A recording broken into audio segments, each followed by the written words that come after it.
I just pruned my hydrangeas the way every gardening video tells you to, and I would have destroyed this year's blooms. Then I discovered the Cut-and-Look method that reveals exactly which stems have flower buds and which are dead wood. No more guessing, no more cutting off flowers by accident. But that's just the hydrangea secret. Wait until you see the spring container trick that makes plants look full immediately instead of waiting 6 weeks for them to fill in. And the Flowerbeds soil preparation method that takes 8 minutes instead of 2 hours. If you're planting your first beds this spring, the gap between what garden channels show you and what actually works fast is about to close. Before we dig in, I need to know where spring is happening for you right now. Drop your country in the comments. Are you in the United States, Canada, UK, Australia, where it's actually fall? Comment your country. Let's see where gardeners are waking up their yards this season. Every spring planting video shows you the same sequence. Dig the bed, add compost, plant flowers in rows, mulch, water, done. But they skip the decisions that actually matter. Which flowers survive late frosts? How to make containers look established on day 1 instead of sparse and sad? How to prune hydrangeas without accidentally removing all the flower butts? And the timing nobody talks about. When is actually too early versus when is cutting it too close? I made every mistake in my first 3 springs. Planted too early and lost everything to a surprise freeze. Planted too late and missed the spring show. Pruned hydrangeas in March and wondered why they didn't bloom. Filled containers with tiny transplants that looked empty for 2 months. Year 4, I stopped following generic advice and started testing specific techniques. The difference was shocking. This is everything I wish someone had told me before my first spring planting season. Section 1. The Soil Prep Shortcut. Every flowerbed video tells you to dig out the bed 12 inches deep, mix in compost, peat moss, and fertilizer, then replant. That takes 2 hours for a small bed. Nobody has that kind of time in spring when you're racing against planting deadlines. Here's the 8-minute method that works just as well. No digging, no mixing. Top dressing only. Clear the bed of weeds and debris. This takes 3 minutes of pulling and raking. Don't dig. You're not excavating. You're clearing the surface. Spread 2 inches of finished compost directly on top of the existing soil, not mixed in, on top. This is your instant soil improvement layer. Compost provides nutrients, improves texture, and feeds soil biology without any digging. Here's the secret. Plant directly through the compost into the soil below. Dig individual holes for each plant that penetrate both the compost layer and 6 inches into the native soil. The plant's roots grow down through both layers. You get the benefits of amended soil without the back-breaking bed excavation. I tested this against traditional double digging on identical flower beds. The top-dressed bed looked identical to the excavated bed after 8 weeks. By 12 weeks, I couldn't tell them apart. The plants didn't care. They grew the same. Time investment? 8 minutes for a 4 by 8 foot bed. Traditional method, 2 hours minimum. You just saved 1 hour and 52 minutes that you can spend actually planting instead of digging. Add one more step if your soil is compacted clay. Before spreading compost, use a broad fork to create vertical cracks in the soil. Push the fork in, lean back to lift and crack the soil. Move 12 inches, repeat. This takes 5 minutes and breaks compaction without turning over the entire bed. Total time, 13 minutes, still faster than traditional digging by a massive margin. Section 2. Frost Date Strategy. Everyone says plant after last frost date. That's useless advice. Last frost date is a statistical average. It means there's a 50% chance of frost after that date. You're gambling. Here's the real strategy. Separate flowers into 3 categories based on frost tolerance. Category 1, frost-proof flowers. Pansies, violas, snapdragons, sweet alyssum, dianthus, and ornamental kale. These handle frost down to 25 degrees. Plant them 4 weeks before your last frost date. They'll establish and bloom before anything else. I plant pansies in late March in my Zone 7 garden. Last frost is April 15th. I've had freezes down to 28 degrees after planting. Pansies don't care. They keep blooming. Category 2, frost-sensitive but cold-tolerant.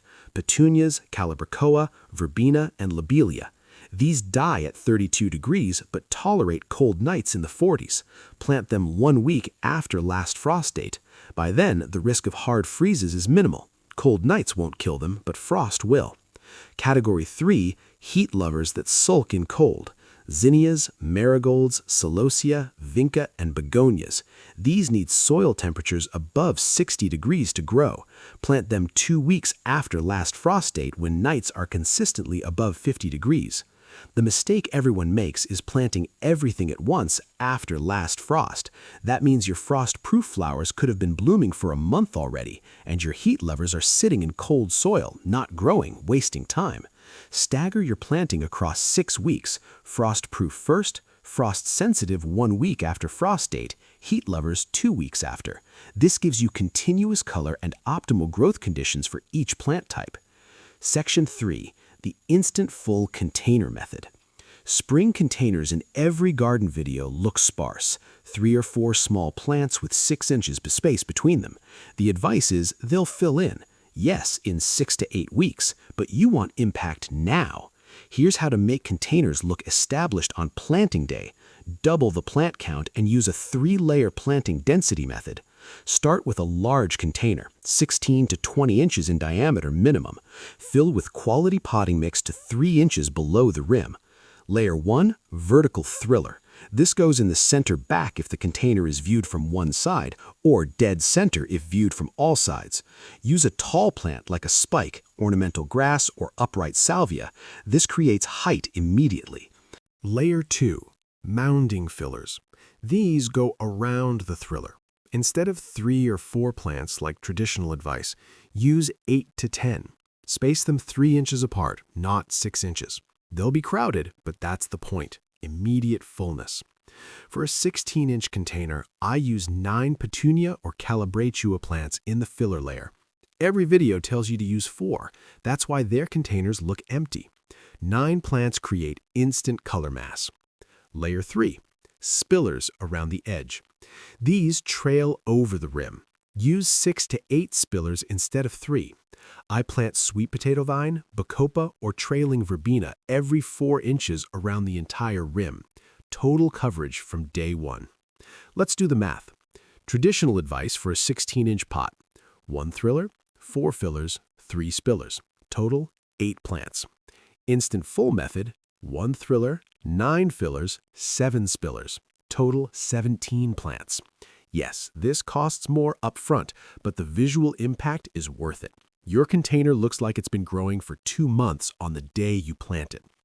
The plants won't choke each other out because you're using quality potting mix with fertilizer, and you'll feed them every 2 weeks.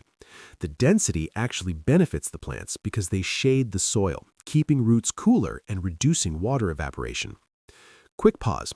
If you want to see more real gardening techniques like this, hype this video so we can reach more gardeners. Hit that like button right now. It tells the algorithm to spread this information to people who need it. And comment your country below. Section 4. Hydrangea Pruning, the Cut-and-Look Method. Hydrangea pruning is where gardeners destroy their blooms every single year. The advice online is confusing and contradictory because there are different hydrangea types that prune differently, but nobody tells you how to identify which type you have by looking at the stems. Forget the variety names. Use the cut-and-look method instead. In early spring, before leaves fully emerge, examine your hydrangea stems. You're looking for 2 things: live wood versus dead wood, and fat buds versus thin buds. Start at the tip of a stem. Use pruning shears to make a small cut. Look at the center of the cut stem. Is it green or white? Green means alive. White or brown means dead. Cut down the stem in 6-inch increments until you see green wood. Stop cutting. That's where the live wood starts. Now look closely at the live wood section. Do you see fat, round buds along the stem? These are flower buds. They're twice as thick as regular leaf buds and feel swollen. Fat buds mean this stem will flower this year. Don't cut below the fat buds. Thin, pointed buds are leaf buds. They'll produce leaves, not flowers. You can prune stems with only leaf buds more aggressively. Here's what this method reveals. Big leaf and oak leaf hydrangeas bloom on old wood. The fat flower buds are already formed on last year's stems. If you cut these stems to the ground in spring, you remove all the flowers. Cut-and-Look prevents this. You stop cutting when you reach fat buds. Panicle and smooth hydrangeas bloom on new wood. They form flower buds on current year growth. These types rarely have fat buds in early spring. The cut-and-look method on these varieties has you cutting to green wood, which might be near the ground. That's correct. They'll grow new stems this year that will flower. The genius of cut-and-look is you don't need to know your hydrangea variety. The stems tell you what to do. Fat buds means stop cutting. No fat buds means you can prune harder.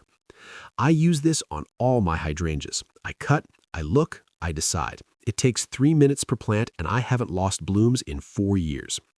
One more tip. If you see a stem with fat buds at the bottom, but the top 18 inches is dead wood, cut just above the fat buds. You'll get flowers lower on the plant. The shape might not be as short as you expected, but you'll have blooms. Section 5. Color scheming without overthinking it. Garden designers talk about color theory, complementary colors, analogous colors, color wheels. It's overwhelming and unnecessary for a home flower bed. Here's the simple system that always works. Pick 2 colors plus white. Choose 1 warm color, red, orange, yellow, or hot pink. Choose 1 cool color, blue, purple, or soft pink. Add white. Done. Example combination 1. Yellow plus purple plus white. Marigolds, petunias, and alyssum. Classic. Never fails. Example combination 2. Orange plus blue plus white. Zinnias, salvia, and bacopa. High contrast. Eye-catching. Example combination 3. Hot pink plus lavender plus white. Petunias, verbena, and sweet alyssum. Romantic and soft. The white is the secret ingredient. It separates the other 2 colors and prevents clashing. White brightens everything and makes the bed visible from a distance. Plant in drifts, not dots. A drift is a group of 5 to 7 of the same plant. Don't alternate single plants. That looks busy and confusing. Group colors in drifts. 1 drift of yellow, next to a drift of purple, next to a drift of white. Repeat the pattern across the bed. This creates rhythm and visual flow instead of chaos. Your eye moves along the bed instead of jumping around trying to make sense of scattered colors. I tested this against plant whatever you like randomness. The 2 color plus white beds looked intentional and designed. The random beds looked like a clearance rack at the garden center exploded. Section 6. Watering new plantings. Newly planted flowers need consistent water for 2 weeks to establish. Everyone knows this, but the watering advice is always keep soil moist. That's vague and leads to overwatering or underwatering. Here's the specific watering schedule for spring plantings. Days 1 through 3, water daily. Soak the root zone until water puddles on the surface. This settles soil around roots and eliminates air pockets. Days 4 through 10, water every other day. Check soil moisture first. Stick your finger 2 inches into the soil. If it's dry, water. If it's moist, skip that day. Days 11 through 14, water every 3 days based on the finger test. After 2 weeks, most spring flowers are established enough to follow natural rainfall patterns and supplement only during dry spells longer than 4 days. The mistake is daily watering beyond week 1. This keeps soil saturated and encourages shallow root growth. You want roots to grow down searching for water. Slight drying between waterings forces this. Containers are different. They dry faster than beds. Continue every other day watering for containers through week 4. After that, check daily and water when the top inch of soil is dry. Time of day matters. Water in the morning. Evening watering leaves foliage wet overnight, inviting fungal diseases. Midday watering wastes water to evaporation. Morning watering gives foliage time to dry before nightfall. Section 7. Fertilizer timing for spring flowers. When to start fertilizing spring flowers is timing most videos skip. They say feed regularly without defining when regular starts. Don't fertilize at planting time. The transplant shock is already stressing plants. Adding fertilizer increases stress. Let them recover first. Wait 2 weeks after planting, then start fertilizing. Use a balanced water-soluble fertilizer like 20-20-20 or a bloom booster like 10-30-20. Mix at half strength for the first application. Full-strength fertilizer on establishing plants can burn roots. Half-strength provides nutrients without risk. After the first feeding, switch to full strength and feed every 2 weeks through the growing season. For slow-release fertilizer, apply it at week 2 as well. Sprinkle granules around each plant according to package rates. Water it in. Slow-release feeds for 3 to 4 months. One application handles spring and early summer. I use a combination approach. Slow-release granules at week 2 for baseline nutrition, liquid fertilizer every 2 weeks for growth boosts. This dual feeding increased my flower size by 30% compared to slow release alone. Section 8. Deadheading Strategy. Deadheading removes spent flowers to encourage more blooms. Everyone knows this, but the technique differs by plant type, and videos show one generic pinching method. Pinching works for petunias, calabrachoa, and verbena. Pinch the dead flower between thumb and forefinger just below the flower head. The stem snaps off cleanly. Shearing works for alyssum, lobelia, and bacopa. When they finish their first flush of blooms and look scraggly, use scissors or shears to cut back the entire plant by 1/3. They'll rebloom in 2 weeks. Individual stem cutting works for zinnias, cosmos, and marigolds. Cut the entire stem back to the next set of leaves. This produces side branches that will flower. No deadheading needed for some plants. Begonias, impatiens, and New Guinea impatiens drop spent flowers on their own. Trying to deadhead these wastes time. The timing is key. Deadhead every 3 to 4 days during peak bloom. Let it go a week and you'll spend 30 minutes catching up. Stay on top of it, and each deadheading session takes 5 minutes. I deadhead during my morning coffee. Walk the beds with pruning snips. 5 minutes. Done. This habit keeps my beds blooming continuously from May through October. Section 9. Pest Prevention in Spring Beds. Spring pests attack new plantings before you realize there's a problem. Aphids cluster on new growth. Slugs eat holes in leaves overnight. Preventing them is easier than treating infestations. For aphids, spray new plantings with insecticidal soap once per week for the first 3 weeks. This preventive spray stops aphid colonies before they establish. Once aphids take hold, you're spraying every 3 days. Prevention is 1 spray per week. For slugs, scatter iron phosphate slug bait around new plants at planting time. Reapply after rain. This organic bait is safe around pets and wildlife, but deadly to slugs. 2 applications in the first 2 weeks eliminate 90% of slug damage.